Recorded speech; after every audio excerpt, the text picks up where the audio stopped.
Operation അമൃത് പദ്ധതി എന്തുമായി ബന്ധപ്പെട്ടതാണ്? ഉത്തരം ആൻറ്റിബയോട്ടിക്കുകളുടെ അമിത ഉപയോഗം തടയൽ.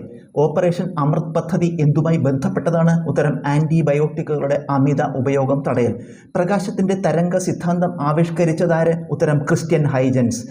പ്രകാശത്തിൻ്റെ തരംഗ സിദ്ധാന്തം ആവിഷ്കരിച്ചതാര്? ഉത്തരം ക്രിസ്റ്റ്യൻ ഹൈജൻസ്. ഏറ്റവും ശക്തി കുറഞ്ഞ ബലമേത്? ഉത്തരം ഗുരുത്വാകർഷണ ബലം. ഏറ്റവും ശക്തി കുറഞ്ഞ ബലമേത്?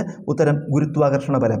kWh അഥവാ കിലോ വാട്ട് അവർ എന്നത് ഏത് ഭൗതിക അളവിൻ്റെ യൂണിറ്റാണ്? ഉത്തരം ഊർജം. kWh അഥവാ കിലോ വാട്ട് അവർ എന്നത് ഏത് ഭൗതിക അളവിൻ്റെ യൂണിറ്റാണ്? ഉത്തരം ഊർജം. ഇന്ത്യൻ ആസൂത്രണത്തിൻ്റെ പിതാവ് എന്നറിയപ്പെടുന്നതാര്? ഉത്തരം എം വിശ്വേശ്വരയ്യ. ഇന്ത്യൻ ആസൂത്രണത്തിൻ്റെ പിതാവ് എന്നറിയപ്പെടുന്നതാര്? ഉത്തരം എം വിശ്വേശ്വരയ്യ. പ്രതിശീർഷ വരുമാനം എന്നാൽ എന്താണ്? ഉത്തരം ദേശീയ വരുമാനം ബൈ ആകെ ജനസംഖ്യ. പ്രതിശീർഷ വരുമാനം എന്നാൽ എന്താണ്? ഉത്തരം ദേശീയ വരുമാനം ബൈ ആകെ ജനസംഖ്യ. ചെനാബ് റെയിൽവേ പാലം റീസി ജില്ലയിലെ ബാക്കൽ, കൗരി എന്നീ സ്റ്റേഷനുകളെ ബന്ധിപ്പിക്കുന്നു. 359 മീറ്റർ ഉയരമാണ്. ലോകത്തിലെ ഏറ്റവും ഉയരം കൂടിയ റെയിൽവേ പാലമാണ്. 1315 മീറ്റർ നീളമുണ്ട്. നിർമ്മാണ മേൽനോട്ടം കൊങ്കൺ റെയിൽവേക്കായിരുന്നു. ചെനാബ് റെയിൽവേ പാലം റീസി ജില്ലയിലെ ബാക്കൽ, കൗരി എന്നീ സ്റ്റേഷനുകളെ ബന്ധിപ്പിക്കുന്നു. 359 മീറ്റർ ഉയരമാണ്.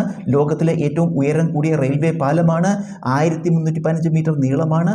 നിർമ്മാണ മേൽനോട്ടം കൊങ്കൺ റെയിൽവേക്കായിരുന്നു. ഒരു നിശ്ചിത കാലത്തേക്ക് സാധാരണ നികുതിക്ക് മേൽ ചുമത്തുന്ന അധിക നികുതി ഏതു പേരിൽ അറിയപ്പെടുന്നു? ഉത്തരം സർചാർജ്. ഒരു നിശ്ചിത കാലത്തേക്ക് സാധാരണ നികുതിക്ക് മേൽ ചുമത്തുന്ന അധിക നികുതി ഏതു പേരിൽ അറിയപ്പെടുന്നു? ഉത്തരം സർചാർജ്. ദ്രവ്യത്തിൻ്റെ 9ാമത്തെ അവസ്ഥ ഏത്? ഉത്തരം ജാൻ ടെല്ലർ മെറ്റൽ. ദ്രവ്യത്തിൻ്റെ 9ാമത്തെ അവസ്ഥ ഏത്? ഉത്തരം ജാൻ ടെല്ലർ മെറ്റൽ.